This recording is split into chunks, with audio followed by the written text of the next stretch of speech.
Trochu jiný podcast. Ahoj všichni! Takže my vás vítáme u dnešní epizody podcastu a jako první tak bychom se vám asi rádi představili, takže já jsem Eliška. Já jsem Lízinka. Já jsem Poli. A co budeme dneska probírat, holky? No, budeme se vlastně bavit o tom, jaký to je přestěhovat se ze zahraničí do Česka a jak se to tady učí a další problémy. Protože holky vlastně jako původem nejsou z Česka a myslím si, že máme hodně studentů, kteří nejsou z Česka, takže si myslím, že to je super téma, který tady dneska probereme. Holky, já bych se vás chtěla zeptat, jak se dneska máte? No, já se mám dobře, až na to, že dneska první hodinu jsme měli tělák a od té doby jsem hrozně unavená, ale jinak je to takový v pohodě. Já se mám celkem jakože dobře, ale jsem nemocná a hrozně mi to vadí. A celou dobu tady jenom smrkám a kašlám. A co ty, Eli? Já se mám celkem dobře, jako jsem taky trochu unavená, ale už je pátek, takže se těším na víkend a příští týden jsou maturity, takže držíme palce, ale zároveň trochu děkujeme, protože máme volno. Ale držíme moc palce. Já chci poděkovat všem, co maturujou, za to, že mám jenom 4 hodiny. Jednou na tom místě budeme my. Ach jo. Takže, jak jsem zmínila, tak vy původem nejste z Česka, tak mi holky řekněte, odkud vlastně teda jste a jako jak dlouho vlastně jste tady, nebo prostě nějaký váš jako životní příběh, jako zkráceně, kde jste žili různě prostě. No, takže já jsem původem z Ukrajiny. Přestěhovala jsem se v roce 2019, takže jsem tady už 7. rok. Přestěhovali jsme se kvůli tomu, že tam nebyly moc dobré podmínky a moje rodiče chtěli pro mě jako lepší studium, když to řeknu tak špatně. A to asi všechno. A vlastně přestěhovali jste se teda potom jako hnedka do Varu nebo do Karlovarského kraje? Jo, protože my jsme tady jakoby měli už část rodiny ze strany mého táty a oni nám docela dost jako pomohli se přestěhovat semka.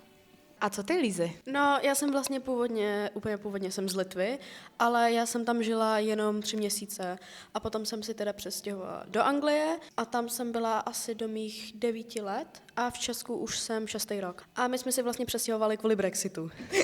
Hustý. A holky, jakýma jazykama teda vlastně vy umíte? No, tak já umím litevsky, anglicky, česky, doufám, a jako rusky. No, já umím jako většinu těch slovanských jazyků, angličtina, ta čeština a třeba 1% němčina. A holky, jestli si to teda jako vybavujete, tak jaký byl jako ten váš život vlastně, než jste sem přišli? Jako co třeba škola? No tak já jsem chodila na katolickou školu, katolík nejsem, ale my jsme tu školu za první, my jsme to měli od 9 a my jsme měli vždycky 1 hodinu, potom jsme měli přestávku. Ta 1 hodina trvala třeba 1:30 a měli jsme jakože různý předměty a úplně v pohodě. A po té přestávce jsme vlastně měli další hodinu, potom jsme měli oběd, všichni šli na oběd a potom se šlo asi na půl hodiny hrát prostě ven. A potom jsem měla poslední hodinu a končila jsem kolem 3:15 asi. A kde v Británii ty jsi vlastně žila? Já jsem žila v malém městečku Lichfield a je to u Birminghamu. Fakt? Jo. Takže jsi Líza z Birminghamu. Yes. A Poli, teda ty jsi žila kde konkrétně? Jako? No, tak já jsem vlastně žila v malém takovém městečku vedle velkého města jako Poltavy a ta škola tam jako jsou podobný, jako je v Česku, ale co vím, takový jako rozdíl bylo známkování. S tím, že tady v Česku je to jako 1 nejlepší, 5 nejhorší a tam bylo, že nejlepší bylo jako 12 a nejhorší byla jako ta 1. A co si můžu říct, tak je to tam trošku víc přísnější, jako to učení, že jsme dostávali každý den od 1. třídy minimálně úkol z matematiky a z ukrajinštiny, ale jako neřekla bych, že je to nějaký jako úplně velký rozdíl. Ještě k tomu moje škola měla zaměření na angličtinu, že nás tam strašili tím, že když ve 4. třídě neuděláme nějaké zkoušky z angličtiny, že se nedostaneme do 5. To je šílený ve 4. třídě. No, já nevím, jestli to je pravdivý, ale vím, že nás tam jako hodně strašili tím. No, ale jinak jako zase až takový velký rozdíl tam není. Teda takže říkala jsi, že to bylo jako náročnější a teda jako mohla bys jako to trochu rozvíst? Jako co konkrétně tam třeba bylo složitější, kromě té angličtiny? No vlastně spíš jako ty úkoly, že jsme měli fakt jako každý den a tím, že jsme měli ty úkoly každý den, tak třeba v matice jsme byli o hodně víc jako napřed, než tady v Česku. Třeba jako násobilku jsme uměli podle mě první nebo druhý třídě a vím, že tady se to učí mnohem později. Nebo i jakože ta angličtina, že jsme měli vyloženě taky zaměření s tou angličtinou, tak třeba ve druhé, třetí třídě už jsme psali velké slohovky o tom, jak jsme strávili naše prázdniny a tady co vím, že hodně lidí začínali se učit angličtinu jako od třetí třídy i někdy později. Je to pravda, jako já třeba osobně, tak jsme se ji učili od první třídy, ale jako, kdybych měla mluvit za mě, tak mi přijde, že prostě jako do 5. třídy, tak prostě ta angličtina jako tak základní, že to je pro mě úplně nepředstavitelný, to, co ty říkáš. Jako. No, tak jako bylo tam takový zaměření, že jo, a měli jsme nějaký jako takový víc profesionálnější učitele, ale co vím teď, tak v té škole teď se tam jako dějou úplně nějaký jiný věci, že angličtina už není tak jako preferovaný jazyk tam, nebo tam se prostě dějou jako nějaký asi jiný jazyky, no, nejsem úplně jistá. Jako to mě zajímá, jako jak to vlastně bylo třeba u tebe, co se týče jako učení se té azbuky. No vlastně s tou azbukou, tak jako je tam rozdíl, ale taky učili jsme se jakože tu latinku, že jo, jako anglicky se psát, ale jako jsou tu rozdíly třeba, když jsem přijela poprvé do Česka, tak jsem vůbec nevěděla, jak se píše psací T, že pro mě to bylo takový překvapení a velký psací G doteď neumím normálně napsat, ale jinak jako ty písmenka jsou že stejný, protože to je latinka, jenom jako, že některý z nich se v češtině píšou trošku jinak, než jsem si byla zvyklá, jak se píšou. Mě zajímá, jako, jak probíhal ten proces toho přestěhování a to, co mě zajímá fakt hodně, je jako co pro vás vlastně bylo nejtěžší, protože si vůbec neumím představit opustit svoji rodnou zemi a jít do prostě úplně cizí země. No tak třeba moje rodiče mi to řekli, nepamatuju si přesně kdy, ale fakt jakože třeba asi měsíc předtím, než jsem si musela jakože přestěhovat. To je Ono šílený. to bylo hodně jakože rychlý, protože ono se rozhodovalo o tom Brexitu a prostě když se to přijímalo, tak moje rodiče prostě řekli, že jako hej, musíme prostě jet. A ono bylo jakože období covidu, takže já jsem jakože moc neměla jakože kontakt s mýma kamarádkama, ale já si prostě pamatuju, že jsem fakt jakože že jsem hodně brečela kvůli tomu a byla jsem fakt jakože hodně smutná, protože mi prostě úplně jakože najednou prostě řekli, že asi za měsíc prostě jedu pryč a že jakože nic s tím nemůžu ani udělat a že prostě všechno musím jakože nechat. A pro mě asi nejtěžší bylo to, že já mám v Anglii svoji nejlepší kamarádku, už se známe od mých 4 let a prostě jsem ji tam musela nechat. A že nic jsem s tím jakože ani nemohla udělat a ani jsme se jakože nějak nemohli předtím nějak ani jako moc vidět, protože vlastně byl ten covid. A vydáte se furt? No, ona někdy přijíždí do Česka, nebo já jezdím do Anglie a někdy se píšeme, jako. To je hezký. A co ty, Poli? No vlastně, jakoby, jelikož už jsme tady měli tu rodinu, jakože se strany mého táty, tak rodiče už dlouho přemýšleli se přestěhovat někam do Evropy a vlastně říkali mi to třeba za rok nebo za 2, než se začalo něco dít. A nejdřív se odstěhovala moje maminka, takže jsem zůstala s tátou asi na 4 měsíce sama jakože v Ukrajině. A neřekla bych, že to je nějak špatný, že to bylo prostě jakože v pohodě, spíš, že mi jenom chyběla. A vlastně pak o prázdninách jsem párkrát byla tady v Česku vlastně za svojí tou jako rodinou, za sestřenici. A vlastně po prázdninách jsem musela sama odjet zpátky do Ukrajiny. A moje rodiče vlastně tu zůstali, takže jsem byla tam sama s babičkou a s dědečkem. Bylo takový trošku jako smutný, že všichni všude měli rodiče, já jsem byla jakože s prarodičema, takže jsem se cítila trošičku blbě, ale potom to bylo takový jako, že mamka za mnou přijela a jeli jsme vlastně do Česka. A nejdřív jsme bydleli v domě vlastně ty mojí sestřenici. První prostě nějakou dobu to bylo takový, že si všichni cítili, že trošku je otravujeme s tím, že tam prostě bydlíme u nich doma. A pak za nějakou dobu jsme našli byt a úplně v pohodě se jakože nastěhovali. Ty jsi zmínila, že za tebou jezdí ta kamarádka do Česka. Mě by zajímalo, jako jestli vlastně jezdíte zpátky, případně jak často a jestli ještě někdo odtamtud za váma vlastně jezdí. No tak my tam jezdíme podle mě určitě aspoň jakože jednou za rok. Já tam mám svýho kmotra a on se ale bude podle mě přestěhovat jakože sem za námi. ale my jsme často jezdili jakože za ním a on často i jezdí jakože za náma.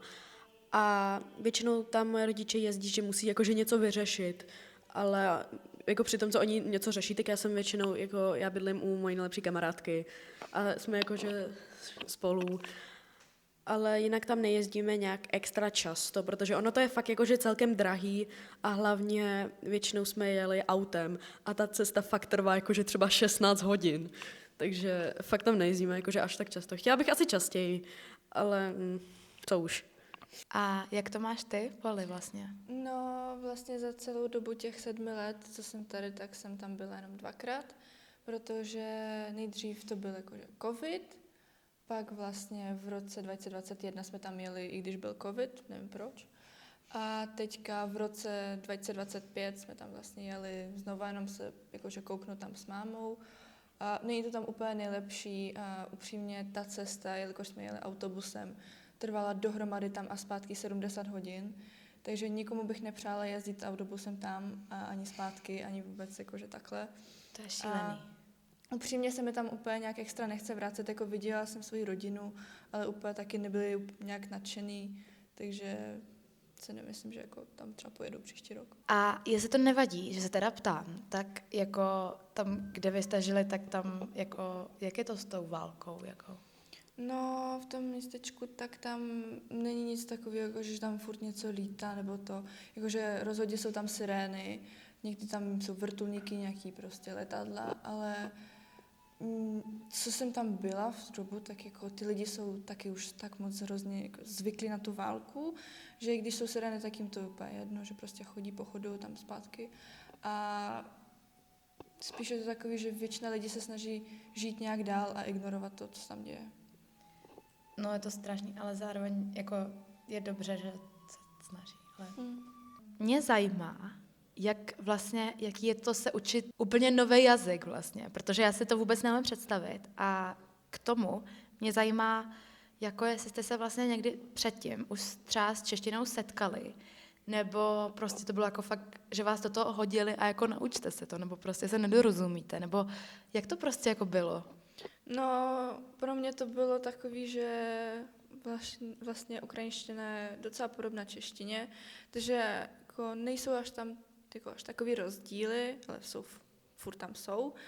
A vlastně, jako, jelikož jsem tady měla že, tu rodinu, tak mě trošku s tím pomáhali, ale spíš bych řekla, že jsem se tu češtinu naučila víc až na Gimplu, protože na základce jsme měli třídu, která byla na 50% fakt jako z cizinců, takže tam se všichni povídali jako jakýmkoliv jazykem se jim chtělo, ale hlavně nečeštinou. A jako neřekla bych, že čeština je nějak jako extra těžký jazyk. No tak nejdivnější asi na tom všem bylo to hř, který existuje jenom v češtině. A jinak asi to bylo taky jako plus minus v pohodě.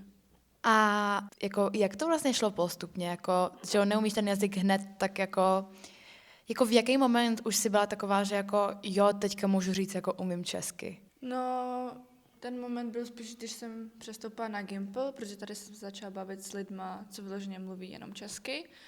A jako, já si myslím, že na začátku já jsem rozuměla, co po mně většinou chtějí, ale nemohla jsem odpovědět. Pak jsem mohla něco říct, ale pak jsem přestala trošku chápat, co mi říkají. A teďka je to takový někdy, co jako mezi, snažím se nějak mluvit. Některé věci třeba ve větě nechápu, tak snažím se jako zeptat třeba nějak, jako, že jako, co to znamená a tak dále. Ale řekla bych, že jako moje čeština se trošičku zlepšuje. A ještě mě zajímá, jako jestli jsi se učila jako i jinak než třeba tím mluvením, jako jestli jsi třeba měla nějakou specifickou učebnici nebo něco takového. Já jsem spíš jako by měla nějaký takový ty dětské knížky, podle kterých jsem se snažila naučit nějaký slova. A někdy prostě moje sestřenice mi říkala, jako, že nějaký ty slova, že se mám naučit, nebo prostě před ní něco přečíst. A jinak jsem měla prostě třeba asi na 2 měsíce jsem měla doučování ve škole s nějakou prostě učitelkou, která mě brala z hodiny pryč, abych se naučila nějaký prostě třeba slova, nebo jak se prostě píše. A asi to je tak asi všechno. A jak jsi to měla ty? No, pro mě to vlastně bylo, jakože, já bych řekla, že celkem jakože dost rozdílný, protože Já bych neřekla, že angličtina je jakože vůbec podobná té češtině. V angličtině ty nemáš prostě takový to divný třeba sklonování těch jmen, tam nemáš ty pády, nic. A já jsem si vlastně všechno tohle musela jakože prostě se naučit, vzory, rod, prostě všechno úplně, protože v angličtině to prostě nemáš tam. A já jsem úplně na začátku, já jsem fakt neuměla nic, já jsem nevěděla ani, jak se řekne dobrý den. A měla jsem jakože doučování prostě pro cizince, ale pak vlastně byl ten covid a jak byla ta online výuka, tak já jsem si nestihla nic naučit, protože jsem prostě nechodila do té školy a jakože oni mi nemohli dělat jakože hodiny jenom pro mě specificky. Ale když už jsme měli jakože tu normální výuku, tak já jsem se asi nějak jakože snažila se prostě bavit se spolužákama. A podle mě ale jsem si to fakt jakože asi nejvíc naučila právě taky na tom Gimplu. Teda v jaký moment ty jsi si řekla, jako teď, jako můžu říct, že jako umím česky a rozumím česky? Já bych řekla asi někde jakože v primě, protože na té základce já jsem neměla moc jakože kamarádů, kteří se mnou právě mluvili jakože česky. A spíš na tom Gimplu jsem potkala lidi, kteří se mnou mluvili vlastně česky a začala jsem tomu víc jako rozumět a mohla jsem i jakože normálně odpovídat. A bych řekla, že někdy asi v primě jsem se jakože spíš naučila ten jazyk. Vy obě, tak jste tady vlastně jako od nižšího Gimplu, nebo furt jste vlastně na nižším Gimplu, v posledním ročníku nižšího Gimplu. A jako mě zajímá, jako jak jste na tom byli, co se týče přijímaček. Jako, jestli jste je dělali v češtině, protože já mám za to, že jsou jakoby i upravený verze, ale možná si to teď vymýšlím. Ale jak jste to zvládli v té češtině a jako, jestli to bylo jako těžší jako se na to připravit, nebo třeba jak vám dělala problém i ta matika, prostě cokoliv vás napadne. No, tak já jsem před přijímačkama, já jsem zašla, já nevím, jestli to byla jakože psycholožka nebo prostě dětská, něco takového. A já jsem tam musela dělat nějaký jakože testy, že jsem musela psát třeba diktát a to, aby prostě věděla nějak tak, jakože jestli ty češtině prostě rozumím. A vyšlo, že teda moc ne a že to fakt jakože moc neumím. A kvůli tomu vlastně na ty přijímačky jsem dostala o půl hodiny více času a že jsem dostala slovník. Ale přišlo mi to jakože celkem zbytečný, protože většinou ten problém bylo tomu, že já jsem nerozuměla těm zadáním.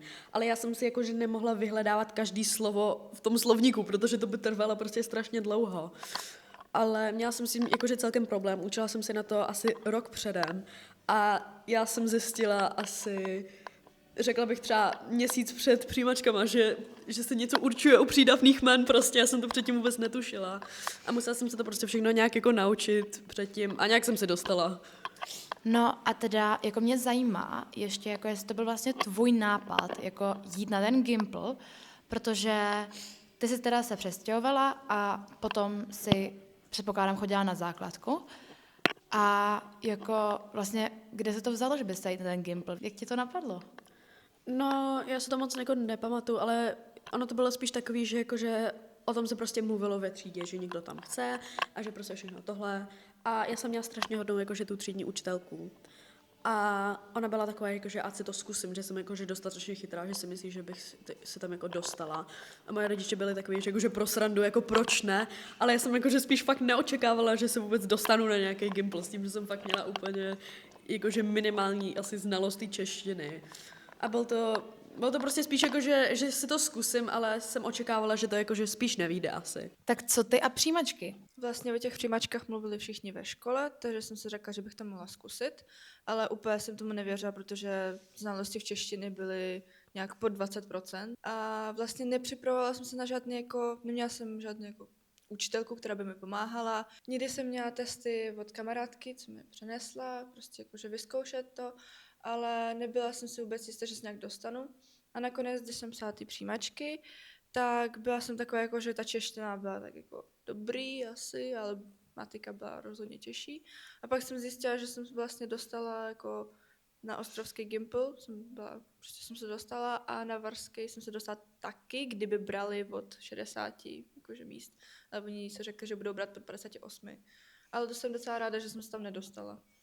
A jak teda vlastně to bylo jako s váma a se školou, ať už na základce nebo na Gimplu, tak jaký jste s tím měli vztah? Jako předpokládám, bylo to náročný, to asi určitě, ale jako řekněte mi o tom něco, prosím.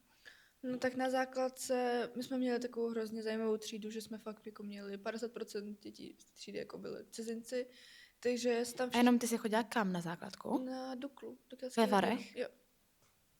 No a takže tam bylo taky hrozně zajímavý. Bavila jsem se většinou s lidma, co uměli mluvit jako rusky, protože česky jsem neuměla a mohla jsem se aspoň dorozumívat s někým. A neměla jsem nějak úplně extra kamarádů a jako snažila jsem se zapadnout do kolektivu, ale většinou to bylo takový, jako že nevíš vůbec, o čem se s nima máš bavit, nevíš, jak sformulovat myšlenku, co správně říct, co když to řeknu blbě, co když bude trapný, když to řeknu a všechno tohle to se vázlo jakož dohromady. Ale když jsem často jako nastoupila na Gimpl, tak vlastně tím, že jsem měla víc jako českých kamarádů a prostě ptala jsem se na otázky lidí, jak to mám správně říct, jako jak to mám sformulovat, prostě ohledně jazyka, celkově všechno, tak prostě s časem postupně jsem se naučila jako víc to zvládat a prostě, že jsem v nějakým kolektivu, že se prostě tak nebojím třeba. Někdy je to furt takový, že jako když mě někdo vyvolá a já vůbec nevím, co se dělo, tak nemůžu jen tak vymyslet nějakou myšlenku prostě ze hlavy, prostě vytáhnout, ale jinak si myslím, že je takový plus minus jako v pohodě. Pro mě, já si myslím, že to bylo jakože dost těžký s tím, že lidi se fakt chovali jakože úplně jinak, než jsem prostě byla zvyklá. Hlavně, že jsem chodila na tu katolickou školu a tam všichni byli úplně hodní, prostě strašně jakože vychovaný. A jakože přišla jsem na můj Do základku. Česka a byla to... To bych zase neřekla, ale moje základka byla víc divoká, než jako to, co jsem prostě zažila v Anglii. Takže by si řekla, že jsi v Česku zdivočela? Já si myslím, že jo. Ale hlavně to fakt bylo jakože hodně velký jakože kulturní rozdíl, že ono je vždycky takový ten pocit v té třídě, že prostě do toho jakože nemůžeš nějak zapadnout. Já si myslím, že takový pocit je u většinou lidí, když jdou do nějaký nový třídy, hlavně, že se ta třída už na jakože od první třídy nebo i díl klidně a ty tam prostě přijdeš a ani jakože jim ani nerozumíš. Ty jim vlastně ani nerozumíš a ani nedokážeš s nimi asi nějak prostě povídat. A je to pak jakože hrozně divný. Já jsem strašně ráda, že jsem tam teda měla lidi, kteří uměli mluvit jakože i jinýma jazykama než prostě česky. Jinak bych tam asi fakt, bych tam prostě byla sama pořád, což jako není úplně dobrý. Ale na Gimplu už to fakt bylo jakože lepší, protože už jsem všemu víc rozuměla a už jsem dokázala nějak tak se prostě bavit s lidma a říct, nebo se prostě nějak jako vyjádřit. A časem se to prostě zlepšovalo a teď mám hodně moc úžasných kamarádek. Měli jste často takový pocity, že vlastně jako nezapadáte do toho kolektivu, nebo jako to musí být strašně náročný i tady z toho. No, takový pocit byl, jakože já bych řekla, že pořád celkem. Hlavně, že já to mám jakože celkem blbý v tom, že já se necítím, že já nejsem jakože nějak kulturně nějak připojená jako k žádnému státu. Já jsem jakože, třeba moje rodina je jakože převážně litevská, ale s tím jakože moc nesoucítím, protože já jsem jako malá, já jsem byla v Litvě jenom 3 měsíce a potom jsme se hned odstěhovali do Anglie. Z Anglii jakože furt jo, ale pomalu mi to mizí a s Českem taky ne a prostě se cítíš hrozně, že jakože tam prostě nepatříš. A hlavně jakože často, u mě to třeba nebylo, ale vím, že může být určitě jakože diskriminace prostě proti tomu, že musíš se vrátit jakože zpátky prostě k svojí zemi a u mě to třeba jakože fakt asi nebylo, ale určitě vždycky, aspoň, za mě aspoň každý cizinec vždycky slyšel jakože větu jsme v Česku, mluv česky. Tohle mě třeba jakože strašně, mě to strašně štve, protože já si myslím, že lidi by měli prostě být jako víc ohledný prostě na tom, že ne každý tady prostě žije celý svůj život. A hlavně, že čeština je celkem jako náročný jazyk, bych řekla.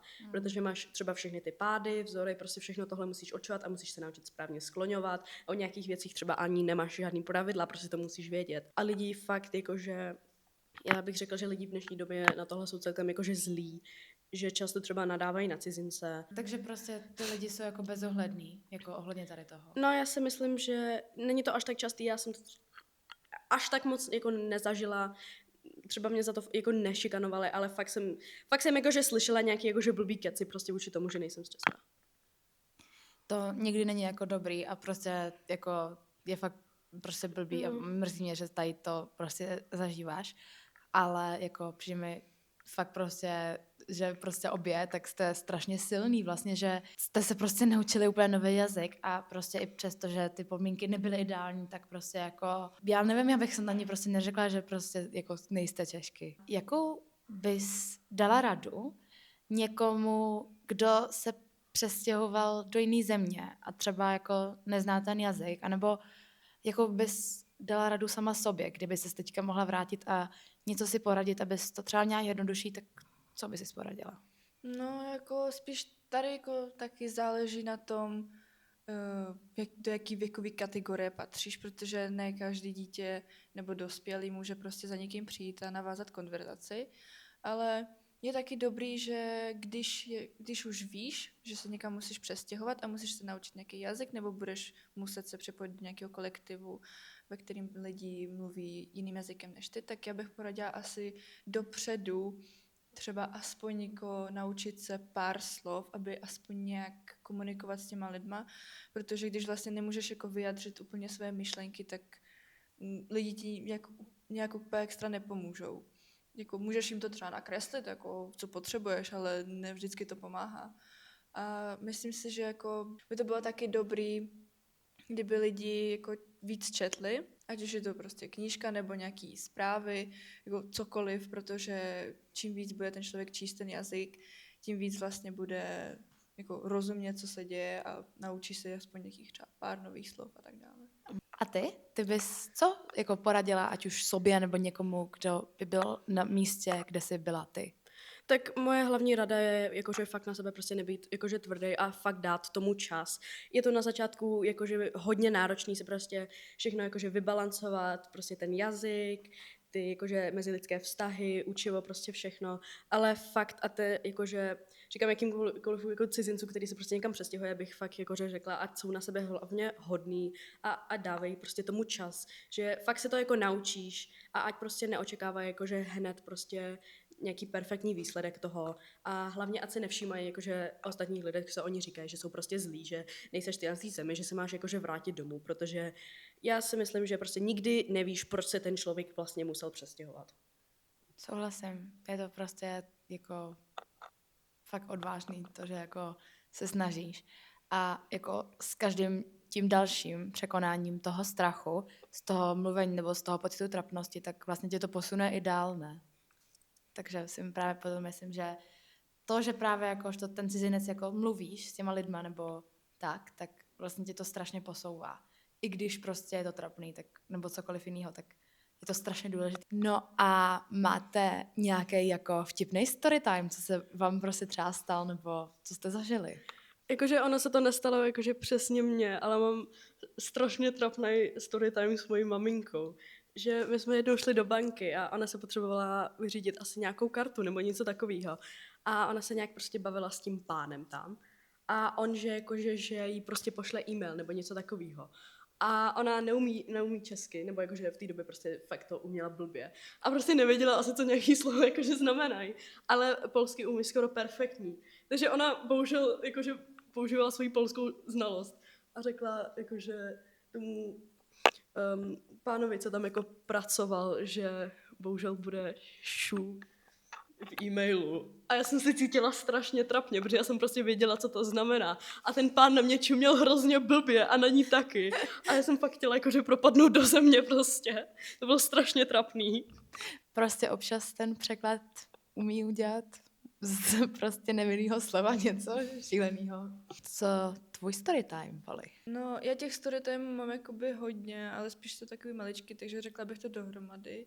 Že prostě moje rodiče furt neumí česky, takže se pletou všechny slova dohromady a snaží se z toho prostě zamíchat nějakou kaši.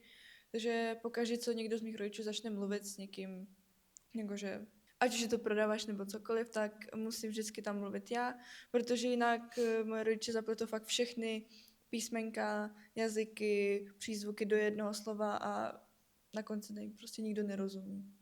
Ale tak aspoň tě to může jako nějakým způsobem jako zacelit, ne?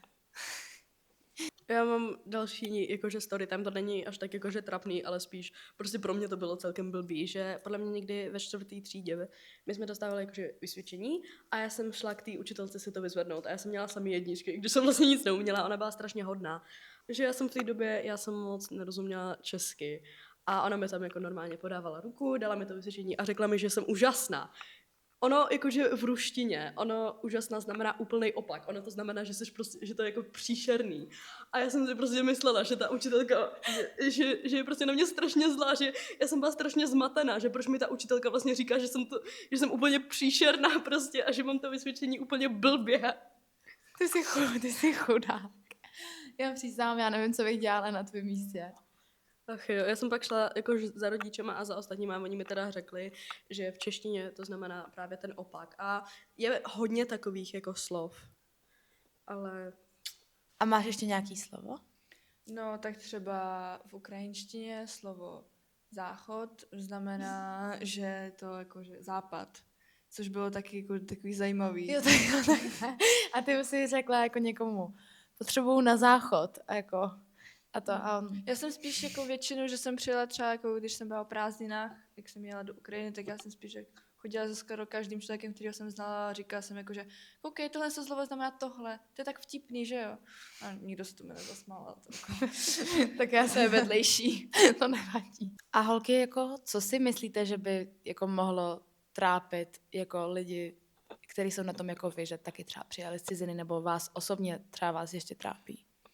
No, mě osobně, jak třeba, tak trápí hrozně spíš jakože maturita z češtiny, protože ať už se učím nebo snažím se mluvit česky, tak furt je to tam takový, že prostě máš strach z toho, že nebudeš schopen prostě něco vymyslet, protože pro lidi, co mluví česky od malička, prostě žijou ve prostředí lidí, co taky mluví česky od malička, tak jako pro ně to je mnohem lehčí s tím, že všechny ty základy mají vlastně od svého narození a všechno prostě to umí, dokážou vymyslet jakoukoliv věc prostě za sekundu a třeba pro mě to je docela těžký s tím, že já nedokážu jen tak vymyslet všechno v jednom jazyce, protože v mý hlavě se tam lítá prostě 10 různých jazyků a snažím se prostě sformulovat myšlenku v jednom a naskakuje tam třeba i angličtina i všechno a to asi nemyslím, že bych mohla mluvit anglicky na prostě v maturitě z češtiny. No tak maturita z češtiny je asi jeden z mých jako největších fears, protože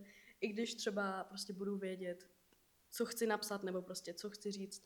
Za prvý, já jsem hodně nervózní, když mluvím s dospělým, hlavně s učitelem češtiny, protože vím, že prostě třeba něco řeknu blbě, nebo jakože pravopisně špatně. A hodně se prostě bojím, že bych se nedokázala třeba vyjádřit k tomu, jakože co přesně chci říct, nebo třeba u slohový práce, že bych to prostě nedokázala popsat tak, jak bych chtěla a že prostě ty maturity jakože neudělám z té češtiny, ale myslím si, že ještě hodně času a že všechno se dá zvládnout.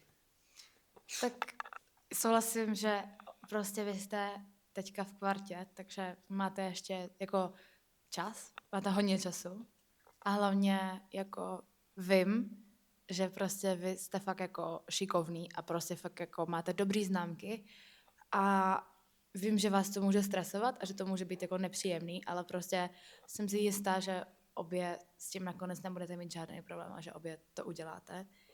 A jsem ráda, že jste to tady takhle řekli, protože si myslím, že určitě nebudete jediný, kdo se toho jako bojí. Myslím si, že i česky mluvící lidi se hodně bojí, ale věřím, že to zvládnete. A Děkuji. my to taky zvládneme, až budeme maturovat. Děkujem. Ale ještě jsem chtěla dodat, že taky jeden z těch problémů, co u mě třeba patří k té maturitě z češtiny, takže já nemám až tak velkou slovní zásobu, abych mohla třeba popsat nějaký objekt nebo třeba, nevím, nějaký obraz, tak jako mě napadne třeba dohromady tak 3 přidávné jména a dál už to prostě nejde. Takže já si myslím, že jako taky jeden z důvodů to je ta slovní zásoba a jazykový cit češtiny. Já věřím, že prostě až se k tomu dostaneš, tak že to bude úplně v pořádku a hlavně si myslím, že popisování obrazu potřebovat zrovna nebudeš, ale chápu, jak to myslíš. Ale všechno se dá natrénovat a cokoliv prostě, s čím by si měla problém, tak můžeš prostě, ať už zajít za nějakým češtinářem nebo za třeba školním psychologem nebo čímkoliv a myslím si, že by ti taky mohli pomoct, když by náhodou si byla z toho hodně nervózní nebo prostě cokoliv, takže to určitě taky jako je možnost. Ale jsem si jistá, že to zvládneš. A ty taky, Líze. Jenom jsem chtěla říct, že posílám hodně lásky všem, jakože všem lidem prostě z cizí zemí, co se sem přestěhovali. Věřím, že to všechno zvládnete, maturity, zkoušky, přijímačky, cokoliv. A věřím, že se ten jazyk prostě naučíte a že všechno bude v pohodě. Jak vidíte, tak všechno jde, když se chce a holky jsou tím živoucím příkladem. Tak jo, tak moc děkuju, že jste tady byli. Moc jsem si to sama užila. Takže my doufáme, že se vám tenhle díl líbil.